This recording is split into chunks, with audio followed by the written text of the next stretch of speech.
La diffusion vient de démarrer. Tous les participants sont en mode écoute seul. Donc, le Webi Lunch de cette session est autour de Citrix Analytics. Et donc, on va être deux à le présenter. Donc, moi, Gabriel Nguyen, ingénieur avant-vente chez Citrix depuis presque 2 ans sur la partie Workspace, basé à Bordeaux. Et Fabien Hanoun, Sales Engineer, dans la même équipe que Gabriel et depuis 7 ans maintenant. Donc, c'est parti sur la partie Analytics. Alors déjà, un petit rappel sur les 3 piliers en fait, de nos développements chez Citrix. On est vraiment focus sur 3 choses. Donc, l'expérience utilisateur, la sécurité et la flexibilité. Et ça, c'est des choses voilà, sur lesquelles on a travaillé notamment dans les différentes offres de notre portefeuille, donc à savoir le Workspace, donc tout ce qui est autour du poste de travail de l'utilisateur. Ça va être les applications publiées, on va dire notre solution historique, la partie networking et la partie analytics. Et la partie analytics, pour le coup, elle aussi va nous permettre voilà, de travailler sur tout ce qui va être sécurité, flexibilité et expérience utilisateur. En permettant du coup, à partir des différents insights qu'on va récupérer dans la solution, de sécuriser, de s'assurer que notre workspace est sécurisé, de nous aider à travailler de manière plus efficace avec la partie productivity qui arrive très prochainement, et de garantir la performance et l'expérience utilisateur de nos collaborateurs. Donc pour la partie sécurité, c'est Fabien qui va commencer, mais un rappel sur la stratégie de Citrix Analytics. Alors déjà, c'est une plateforme qui va être basée sur tout ce qui va être mécanisme d'intelligence artificielle, de machine learning, où on va du coup agréger énormément de data qui vont arriver de nos différentes solutions. Et du coup, on va après travailler là-dessus pour en tirer de la valeur ajoutée, transformer toutes ces données on va dire, en métriques pertinentes pour les administrateurs. Ce qui va être pertinent aussi, c'est que on va utiliser toutes les briques Citrix.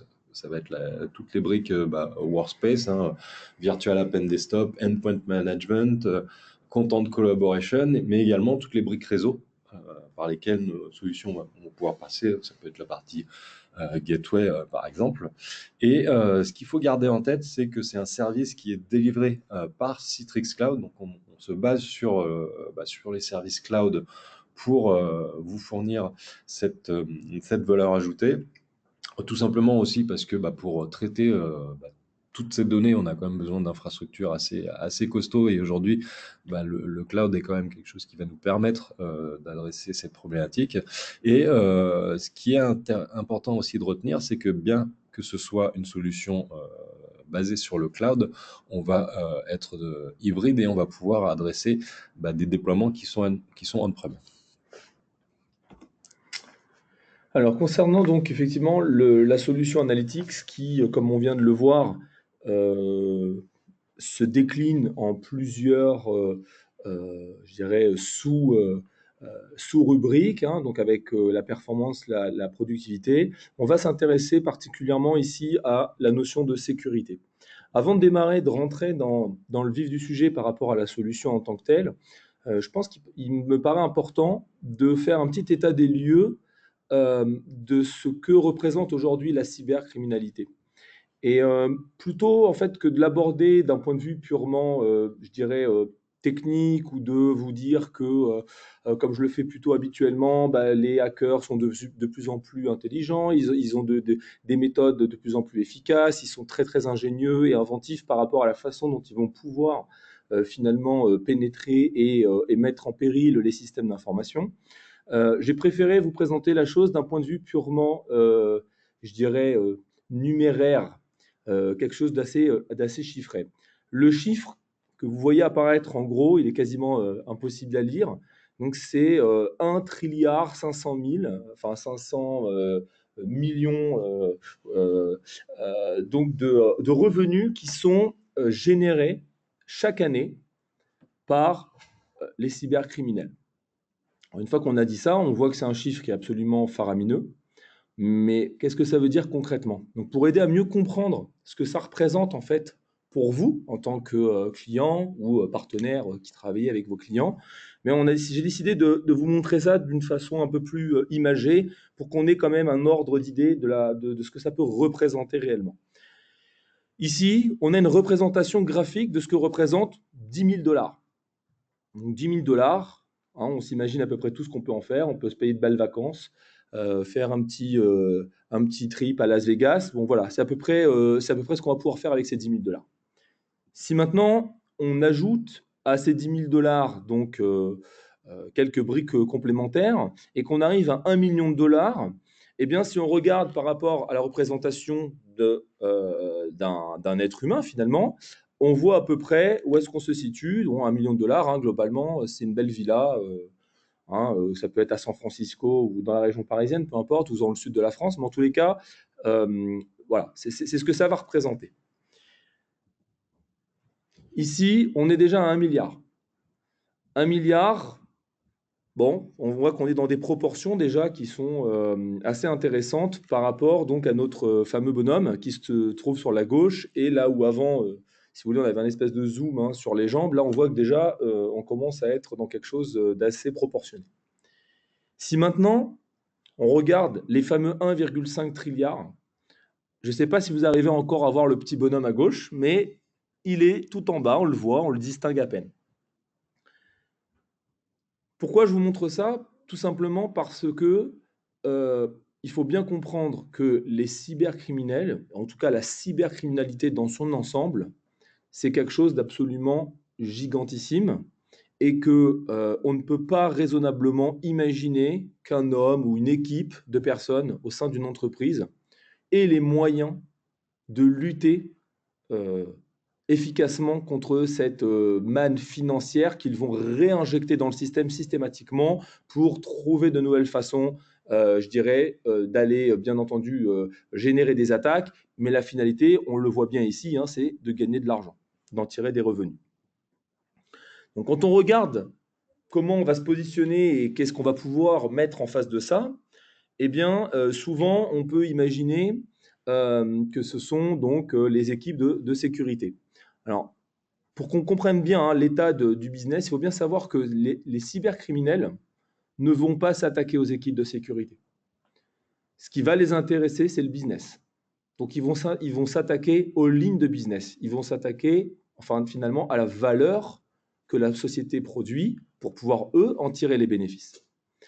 Alors ici, j'ai pris volontairement une illustration sur la progression et la prolifération et donc quelque part l'augmentation de la surface d'attaque qui existe aujourd'hui. Elle est absolument incroyable et elle est exponentielle. Et ici, pour illustrer mon propos, on a pris volontairement l'IoT parce qu'on voit qu'entre 2010 et les prévisions pour 2020, on passe de 1,4 milliard à 30 milliards de devices. Donc on voit ici à quel point on a une augmentation absolument incroyable de la surface d'attaque potentielle, sachant qu'ici on ne parle que de l'IoT. Alors certains me diront, oui mais nous on ne fait pas d'IoT. Alors sachez, c'est pas moi qui l'invente, mais que sans le savoir, vous avez obligatoirement au sein de votre entreprise de l'IoT. Ça peut être la machine à café qui est connectée à Internet pour gérer, je sais pas, le renouvellement des stocks de café. Ça peut être, voilà, il y a plein d'objets en fait dont on n'imagine pas forcément qu'ils sont connectés. On peut prendre même des imprimantes, elles sont de plus en plus intelligentes. Il y a forcément à un moment donné des objets qui sont connectés à Internet et qui donc rentrent dans le périmètre je dirais, en tout cas dans cette surface d'attaque potentielle pour les hackers. Autre point important à savoir, pour bien comprendre ce que représente cette menace, c'est qu'aujourd'hui, une entreprise doit gérer globalement, potentiellement chaque jour, 200 000 événements liés à la sécurité. Des tentatives donc de logon, des forces brutes attaques, des tentatives de ransomware, etc., etc. Il y a 200 000 tentatives, événements en tous les cas, qui sont générés de façon quotidienne au sein de l'entreprise. Et donc, entre les deux, donc on a ce fameux géant les équipes business, qu'est-ce qui va faire la différence? Eh bien, effectivement, ce sont les opérationnels de la sécurité.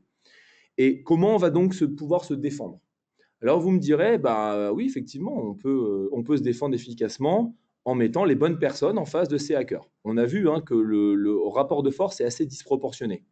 On pourrait imaginer qu'avec des gens talentueux, ça puisse faire l'affaire. Le premier problème qui se pose, c'est qu'on est clairement aujourd'hui en déficit manifeste de compétences et de gens disponibles sur le marché pour pouvoir justement rejoindre les entreprises et traiter et lutter efficacement contre cette cybercriminalité. Aujourd'hui, on estime, alors ce sont des chiffres, hein, on est une boîte américaine, donc c'est assez orienté États-Unis, mais on peut tout à fait extrapoler, mais on estime qu'aux États-Unis, il y a 2,9 millions de personnes manquant à l'appel, dans le domaine donc de la sécurité. Alors, bien sûr, on pourrait imaginer, il suffit d'embaucher. Comment on va embaucher? On va payer plus. Le problème, c'est qu'on est en déficit de personnel. La plupart des entreprises, on estime qu'il y a 70% des entreprises qui ont un objectif d'expansion justement de leurs équipes de sécurité et qui sont potentiellement prêts à payer. Mais le problème, c'est que payer plus jusqu'à combien? Il faut savoir que le salaire moyen d'un personnel, enfin en tout cas d'un employé dans la sécurité, c'est 131 000 $ par an versus un lead software security engineer qui tournerait autour des 233 000 $ par an. Ce qui veut dire globalement que ce sont des personnes qui sont très coûteuses, qui gagnent même plus cher que certains chefs d'entreprise. Donc on a un réel problème ici à traiter. On a d'une part un manque de compétences, enfin en tout cas de disponibilité des compétences sur le marché, et un coût qui est très important aussi pour pouvoir, je dirais, aller attirer ces talents. Et du coup, les tendances qui émergent par rapport à cette problématique-là, ce sont les suivantes. La première, c'est la nécessité d'automatisation. Il faut absolument trouver un moyen de rendre le système de mieux protéger le système par des mécanismes donc d'automatisation. Les mécanismes d'automatisation, contrairement à ce qu'on pense, on ne va pas aller les chercher sur des personnes qui émanent forcément du domaine de la sécurité. Par contre, on va les trouver dans des personnels ou en tout cas dans des technologies telles que Python et PowerShell qui, elles, permettent justement de gérer ces tâches d'automatisation. La deuxième, c'est la capacité d'intégrer en fait des outils, un certain nombre d'outils dans un système plus global. C'est absolument impératif. Sinon, on va se retrouver face à une multiplication des outils avec une forme d'incohérence qui ne permettra pas de gérer efficacement justement la menace qui pèse sur le système d'information. Et enfin, on va pouvoir aussi utiliser les leviers de nouvelles, je dirais, technologies très à la mode, telles que l'intelligence artificielle ou le machine learning, qui va nous permettre en fait d'agir comme un démultiplicateur de la force qu'on va pouvoir exercer sur le système. Et du coup, c'est ce que Citrix essaye de vous proposer. En fait, ce qu'on appelle la big picture, c'est quoi? C'est une solution qui va agir sur trois domaines, celui de la sécurité dont on vient de parler en termes d'introduction, la performance et la productivité. Et on va s'attaquer à trois dimensions. La première, c'est les applications. La seconde, c'est les utilisateurs. Et la dernière, c'est la partie réseau.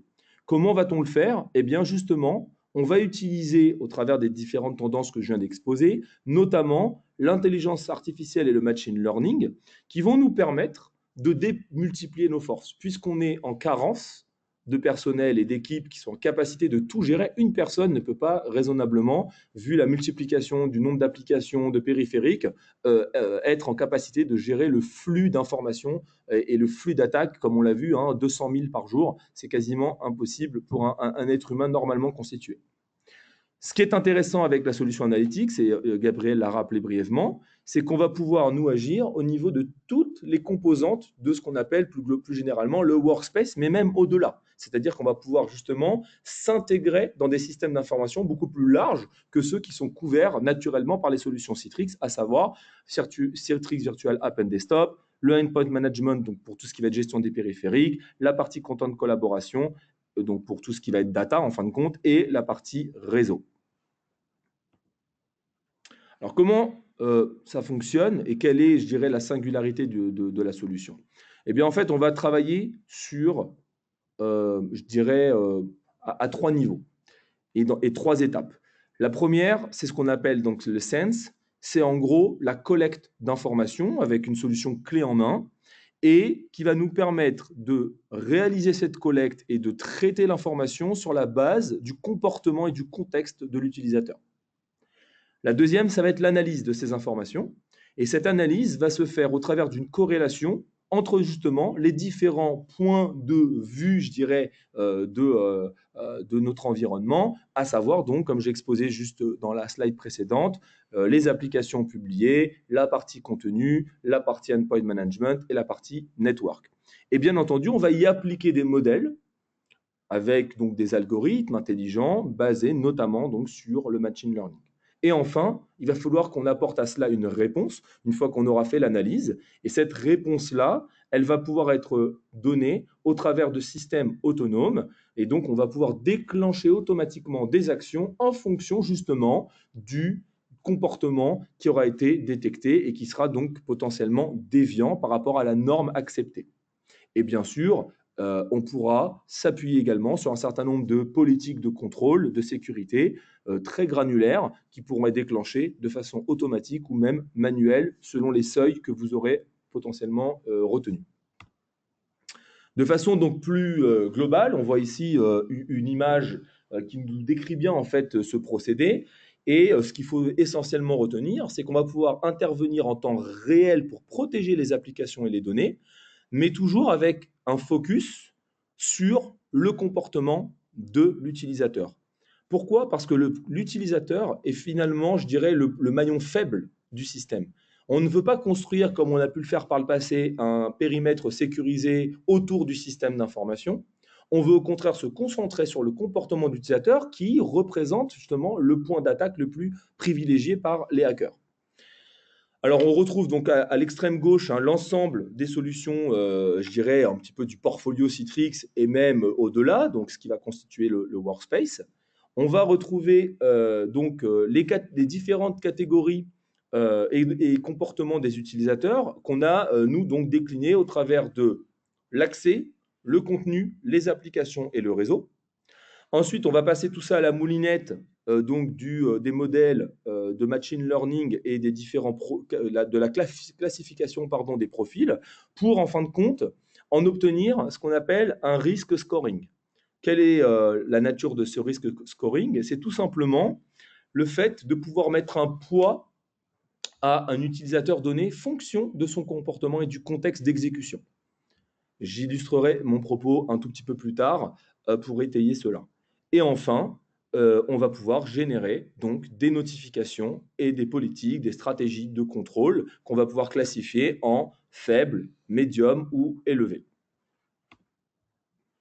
Alors, si on regarde en termes de comportement, donc qu'est-ce que l'analyse comportementale? Eh bien, en fait, elle va bien sûr s'attacher, comme je l'indiquais, à un sujet, qui sera donc un utilisateur, privé, public, peu importe. On va exercer ces contrôles et cette analyse dans un certain périmètre qui représente finalement la surface d'attaque potentielle qui est privilégiée par les hackers ou en tout cas les cybercriminels. Et bien entendu, à l'opposé, on va pouvoir accéder à un certain nombre d'objets qui peuvent être des applications, des données et autres. Et on va le faire au travers de deux types donc d'analyse comportementale. Le premier, ça va être l'accès. Est-ce que cet accès est légitime ou il ne l'est pas? Et le second, ça va être l'activité. Est-ce que c'est la première fois qu'un utilisateur se connecte? Est-ce que cette activité, elle semble excessive, inhabituelle, etc., etc. Donc, tout un tas de critères qui vont nous permettre de déterminer est-ce que donc l'accès est autorisé, pas autorisé, normal, pas normal, et est-ce que l'activité, elle est standard, elle n'est pas déviante par rapport à la norme. Si on regarde donc du point de vue de l'accès, on va retrouver de façon non exhaustive 3 catégories de comportements anormaux. Le premier va pouvoir se situer au niveau de la compromission de l'identité d'un utilisateur. Cette compromission va se traduire par soit un logon inhabituel, soit par un certain nombre d'échecs au niveau de l'authentification. Ça, c'est des choses qui sont relativement connues, sues, qu'on peut nous-mêmes rencontrer. Des fois, c'est des faux positifs. C'est nous-mêmes qui avons fait une erreur je dirais, dans l'authentification, par un mot de passe oublié, des choses comme ça. La seconde, ça va être ce qu'on appelle le brute force attack. Donc là, on va essayer de saturer en fait le système avec des tentatives donc de logon, avec des essais qui seront donc infructueux, et ça, le système va être capable de le détecter.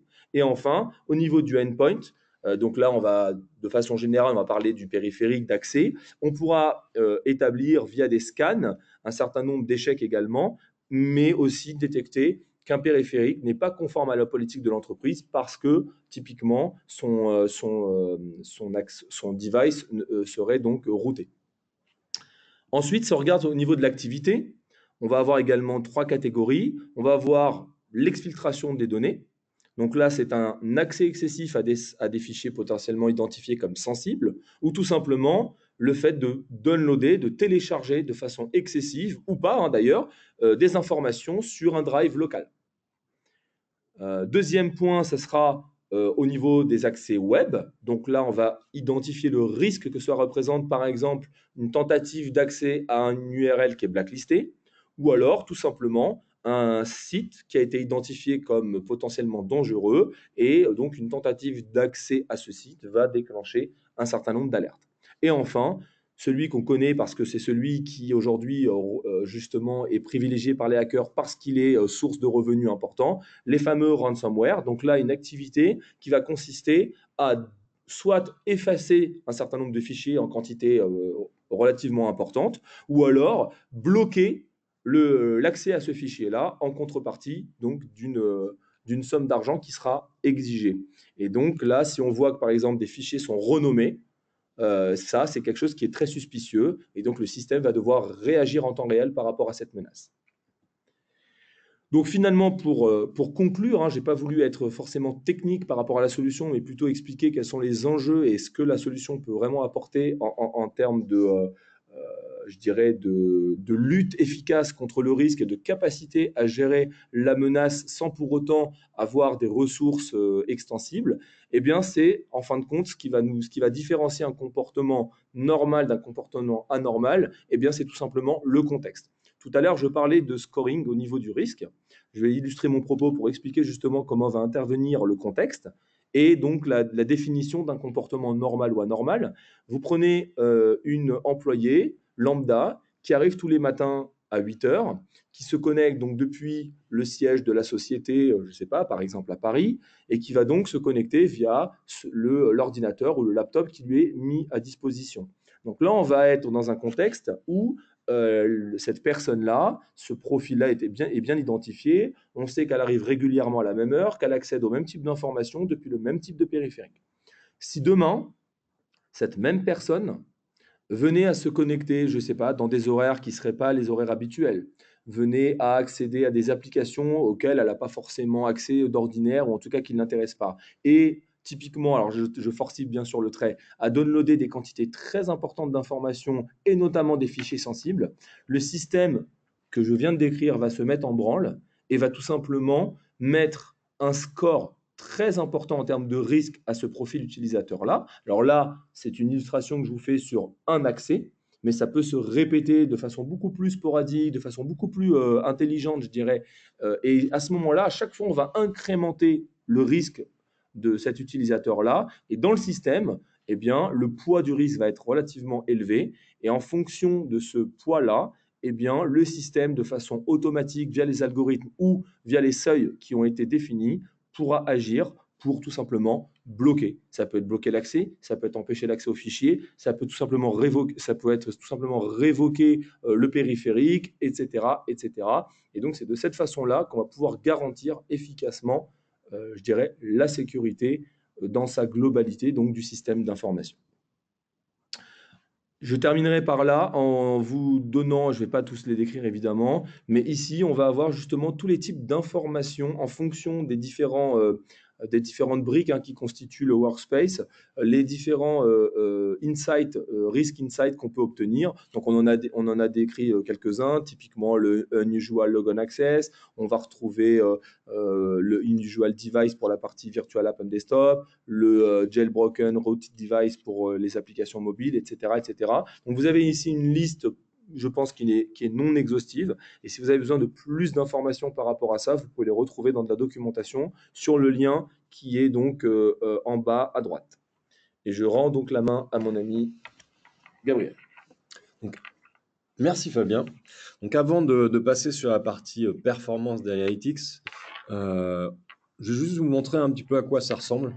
Donc ça, c'est quelque chose pour information que vous pouvez avoir à disposition. Donc lorsque vous vous loguez sur votre compte Citrix Cloud, vous pouvez cliquer sur la brique Analytics et vous avez accès en fait à un environnement de démo avec pas mal déjà d'informations qui sont pré-remplies, des datas qui sont disponibles, et vous avez du coup une vraie visualisation de ce qu'on peut faire avec Citrix Analytics. Donc pour la partie sécurité, donc il y a vraiment pas mal de choses auxquelles on peut accéder. Il y a l'onglet utilisateur où on va justement faire le focus sur les utilisateurs et ce fameux score de risque. Après, il y a tout ce qui est user access, app access, share link et du reporting. Donc si on reste juste sur la partie risque utilisateur, voilà, on va à partir de cette interface avoir accès à pas mal d'informations, et notamment les utilisateurs qui ont le risque le plus élevé. Donc ça peut être ceux qui sont, on va dire, tout le temps rouge, mais ça peut être aussi ceux qui soudainement auraient changé de score rapidement, donc qui pourraient découler par exemple d'un login qui serait compromis. Et donc du coup, on va pouvoir avoir pas mal d'insights là-dessus. Et plus vous allez aller dans le détail, là par exemple, j'ai cliqué sur les utilisateurs à risque, mais ceux qui ont on va dire, le score le plus élevé, on va avoir donc la liste de ces utilisateurs-là et avoir plus d'informations sur pourquoi est-ce qu'ils sont à risque. Si par exemple je prends la première, la Candace Eschleman, je clique dessus et je vais m'apercevoir en fait des différentes actions qui ont fait que son score de risque a évolué. Et ce qui va être intéressant, c'est qu'on va voir, une fois que ce sera affiché, c'est qu'on va voir vraiment l'évolution de son score de risque avec les actions qui ont entraîné cette évolution. Donc là, c'est un peu long parce que j'ai pris un mois. Et donc, du coup, on voit que voilà, elle est passée en administrateur. Il y a eu des problèmes d'autorisation, enfin d'authentification. On a pas mal de fichiers qui ont été téléchargés, et ainsi de suite. Donc, ce qui fait que son score de risque a évolué. Et à partir du moment où elle est passée sur un certain niveau de risque, on a des actions qui se sont appliquées. Typiquement, là, on a le session recording qui s'est enclenché et donc qui va enregistrer tout ce qu'elle va faire dans sa session Citrix.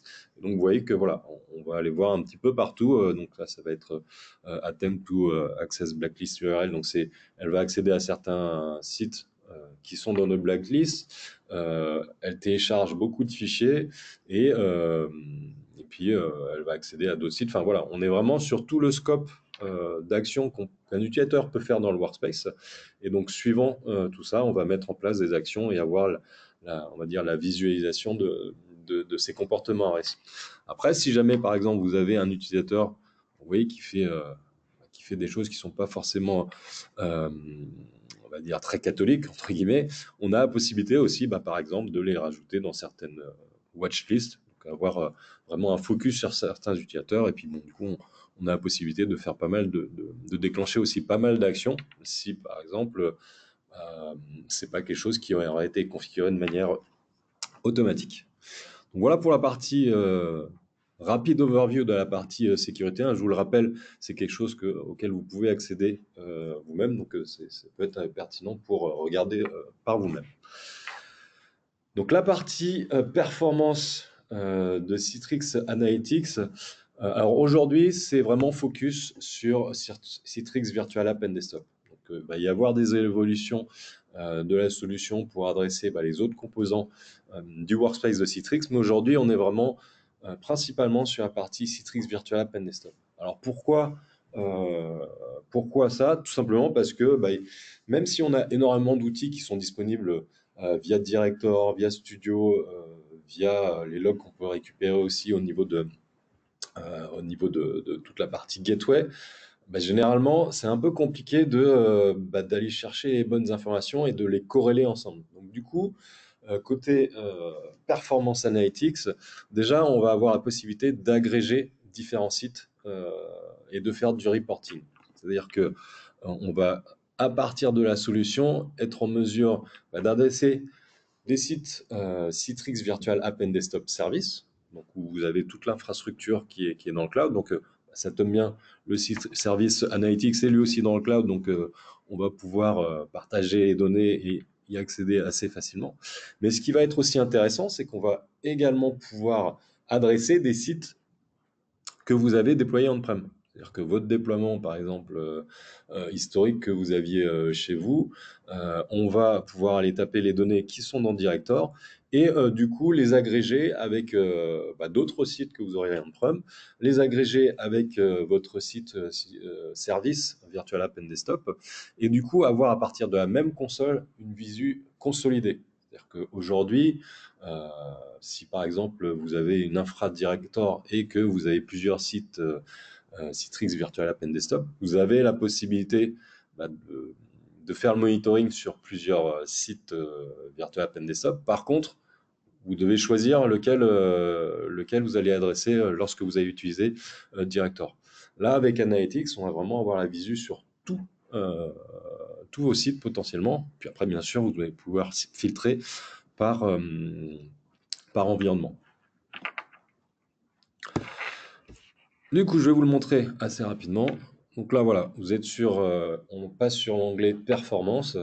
Et donc là, voilà, on voit directement qu'on a accès à tous les sites. Ou alors, après, on peut aller taper sur chaque site les uns après les autres sur une durée plus ou moins longue. C'est vraiment vous qui choisissez. On regardera le détail des autres rapports ultérieurs.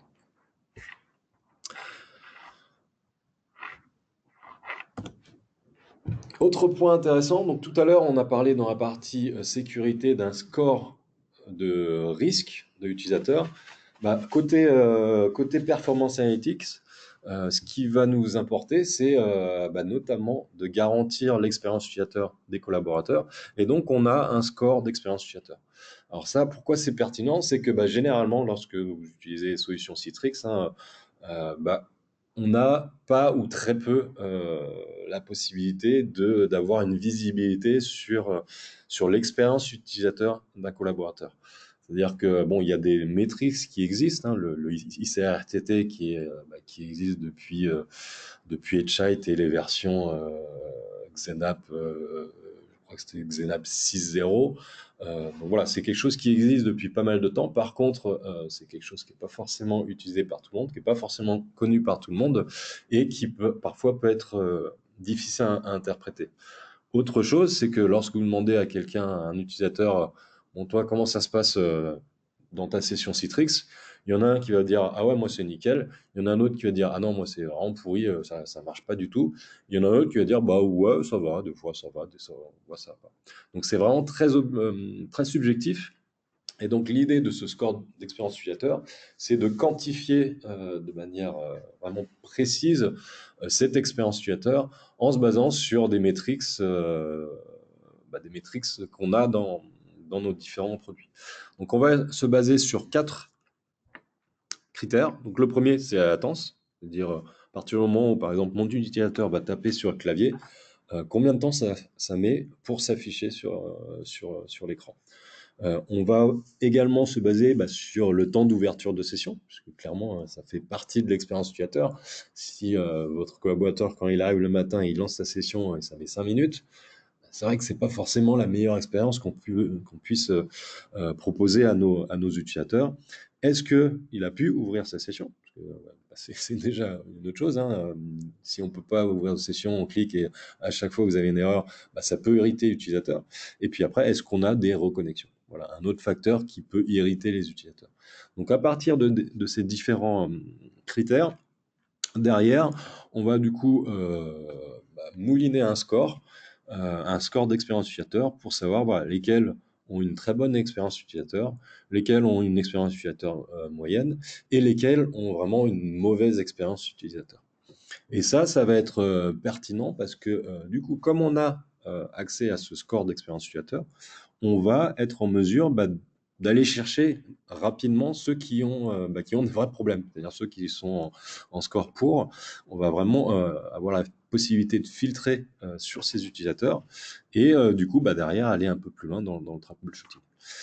Donc là, si on revient du coup sur mon environnement de démo, on voit que j'ai 35 utilisateurs sur tous mes sites qui sont agrégés dans ma console Analytics Performance qui ont une mauvaise expérience utilisateur. Après, si on descend un petit peu dans le dashboard, donc là, on est sur la partie vraiment expérience utilisateur. On a la possibilité aussi de voir comment ça a évolué dans le temps. Et puis après, on a d'autres metrics. Donc là, la partie user session, donc déjà, ça nous donne une visibilité sur on a combien d'utilisateurs qui sont connectés, mais aussi il y en a combien qui ont eu des problèmes d'ouverture de session, qui n'ont pas pu ouvrir leur session. Donc après, avec différents metrics, on va voir l'évolution du nombre de sessions, l'évolution aussi du nombre d'échecs de connexion, et à la fin également tout ce qui va être autour de la réactivité des sessions. Donc ce qu'il y a derrière, c'est bien entendu l'ISA RTT. Et on va pouvoir voir de manière assez graphique tout ça. Donc ça, c'est vraiment tout ce qui va composer notre score d'expérience utilisateur. Donc le dernier que j'avais oublié de mentionner, c'est bien entendu le temps moyen d'ouverture, enfin le temps d'ouverture de session. Et donc du coup, on va vraiment pouvoir voir ces informations directement à partir du dashboard initial. Une fois qu'on a parlé de cette partie vraiment expérience utilisateur, il y a aussi d'autres choses qui sont pertinentes, notamment lorsqu'on est administrateur, c'est de savoir comment va mon infrastructure. Où est-ce que j'en suis? Est-ce que je suis bien? Ou alors est-ce que j'ai des VDA qui sont vraiment au taquet? Et donc du coup, on a un autre onglet, l'onglet infrastructure, où là pour le coup, on va vraiment travailler sur la possibilité de fournir aux administrateurs des métriques qui sont pertinentes et suivant que ce soit du VDA multisession ou alors du VDA single session.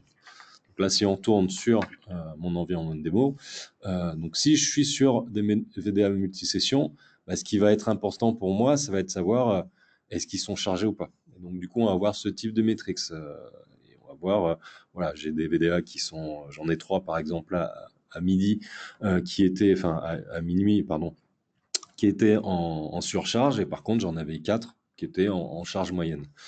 Donc, on va pouvoir vraiment aussi, on va dire, avoir une visu de l'utilisation des VDA par rapport au moment de la journée. Si par exemple, je passe sur des VDA single session, donc du VDI, là par contre, c'est pas le même type de métriques qu'on va mettre. C'est plutôt est-ce qu'ils sont utilisés, est-ce qu'ils sont disponibles ou pas. Et donc du coup, pareil, on va voir les différentes métriques pour pouvoir suivre l'évolution de tout ça. Également, d'autres métriques, savoir quels sont les VDA qui ne sont pas utilisables, les VDA qui sont encore sous maintenance, et puis après, une visu plus, j'ai combien de regroupement des VDA par delivery group. Bien entendu, l'idée de la solution, c'est d'avoir vraiment des informations de manière assez globale et assez pertinente pour faciliter le travail des administrateurs, mais notamment pour aider au troubleshooting. C'est-à-dire que on en parlait tout à l'heure, Director, c'est vraiment un composant qui a beaucoup évolué au fur et à mesure des années. On a énormément d'informations. Par contre, des fois, c'est compliqué d'aller chercher la bonne information, trouver le bon rapport. Et donc là, avec Analytics, on va vraiment tout vous faciliter pour que vous ayez accès aux données les plus pertinentes pour travailler le troubleshooting des utilisateurs. Donc si par exemple on revient sur mon environnement de démo, je vais retourner sur la partie utilisateur. Là, je vais cliquer sur les utilisateurs qui ont une mauvaise expérience utilisateur. D'accord? Donc, je clique dessus. Et là, du coup, on va avoir accès à un dashboard qui va consolider tout ça. Et par exemple, si pour les utilisateurs qui ont une mauvaise expérience utilisateur à cause de la disponibilité de la session, si je déploie tout ça, je vais avoir un petit peu plus d'informations. Pourquoi il n'a pas pu se connecter? Parce qu'il y a eu un problème au niveau de la machine, ou alors est-ce que c'est le client qui pose problème pour la connexion? Voilà, on va avoir beaucoup plus d'insight pour pouvoir troubleshooter au mieux ces utilisateurs. là, la session Raise Gentil, donc là, on voit que il y a certains utilisateurs qui ont eu des déconnexions. La réactivité, on va avoir un peu plus d'informations au niveau du ICRTT. Quel est le moment où ça n'a pas bien marché? Est-ce que c'est au niveau de la latence data center, ou alors est-ce que c'est au niveau de la latence WAN, ou alors est-ce que c'est par exemple le serveur Citrix qui lui a mis du temps à répondre et du coup à générer en fait une latence pour l'utilisateur. Et enfin pour la partie Logon Profile, pareil, on va encore aller se baser sur les métriques qu'on peut retrouver dans le directoire, mais on va aller du coup vous le présenter de manière beaucoup plus user-friendly, et vous allez savoir, voilà, c'est plutôt les GPO qui posent problème, ou là par exemple, c'est plutôt la partie chargement du profil qui prend du temps, et vous allez avoir du coup un petit peu plus d'informations. On a 17 utilisateurs là qui ont ce type de problématique. Si on clique dessus, voilà, ils vont nous donner un petit peu plus d'insight et dire, là par exemple, ils ont des profils qui font un peu plus de 100 mégas, peut-être que c'est à cause de ça que ça pose problème. Donc vraiment, l'idée, c'est de vous faciliter cette étape de troubleshooting. Et puis après, vous avez la possibilité vraiment de faire des recherches. Et ça, au niveau de tout Analytics. Donc ça, c'est pas uniquement au niveau de la partie performance, mais on peut vraiment chercher sur toutes les données qui sont disponibles dans Analytics. Par exemple, Access Control, on peut dire, bon voilà, est-ce que je peux regarder quels sont les utilisateurs qui ont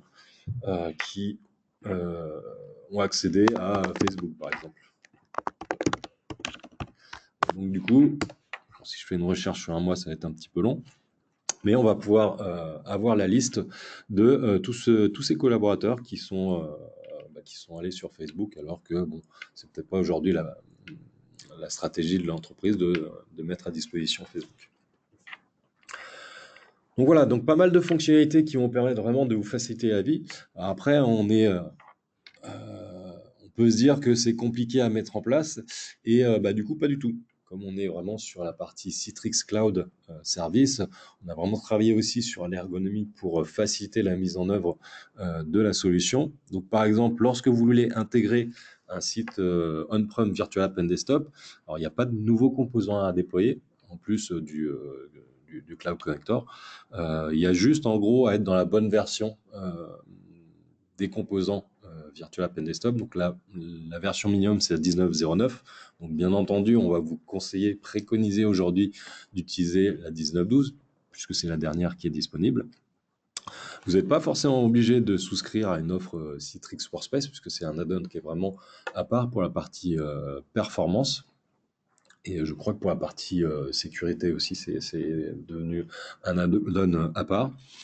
L'onboarding se fait vraiment en 3 étapes. Donc, il suffit de faire l'intégration d'un site on-prem dans votre workspace, et puis après, côté director, de connecter votre infrastructure sur votre infra Citrix Virtual App, enfin Citrix Cloud, et après le tour est joué. On a juste du coup besoin d'un compte Citrix Analytics Service. Et pour la partie cloud, lorsque vous voulez connecter ça avec votre déploiement Citrix Virtual App and Desktop Service, c'est encore plus simple, parce qu'il y a juste à activer en gros la collecte de données sur le workspace de Citrix. Alors, je vais voir si je peux vous le montrer rapidement. Donc sur la partie déploiement on-prem, voilà, il faut juste s'assurer que au niveau de l'intégration des services, vous avez intégré votre déploiement Citrix Virtual App and Desktop local dans la console Citrix Cloud. Donc là, on fait ajouter un site, et puis donc du coup, voilà, on passe la configuration pour pouvoir intégrer ce site, et du coup, derrière, vous allez pouvoir activer la collecte de données sur ce site on-prem. Si on retourne sur la partie cloud, là, je vais dans mon environnement Analytics. Donc là, pour le coup, c'est plus l'environnement de démo, on est vraiment sur la partie Analytics.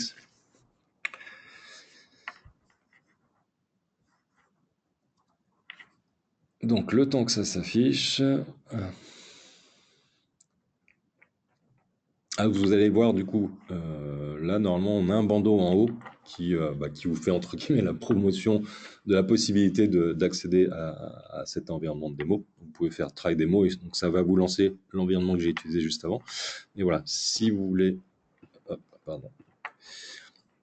activer la collecte de données, donc vous allez sur la partie Analytics, on va dans les paramètres, et après il y a juste à activer cette collecte de données sur les différents services auxquels vous aurez souscrit. Donc là, par exemple, on n'a pas fait beaucoup de choses sur notre environnement, c'est pour ça qu'on n'a pas de données qui sont AV. Par contre, voilà, on a activé la connect de données sur la partie Access Control, Content Collaboration, Endpoint Management et Virtual App and Desktop. Donc voilà pour Citrix Analytics. J'espère que ça vous a plu, que vous en savez un petit peu plus sur la solution. Alors, on va regarder s'il y a eu des questions. Alors, pas du tout. Alors, si vous voulez poser des questions, c'est maintenant.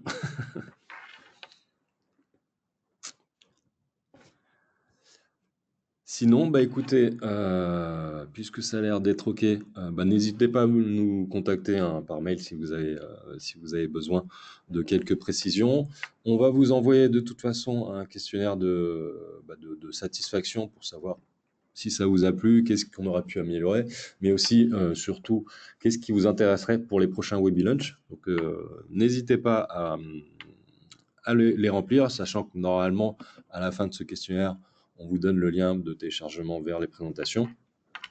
Et donc, du coup, rendez-vous le mois prochain, donc ce sera le 11 mars, pour le prochain Webilunch. Donc, le sujet n'est pas encore défini, mais voilà, si vous nous donnez deux, trois informations là-dessus, on pourra peut-être présenter les sujets qui vous intéressent. Bonne journée à tous, merci, bon appétit et à bientôt. Merci, au revoir. Au revoir.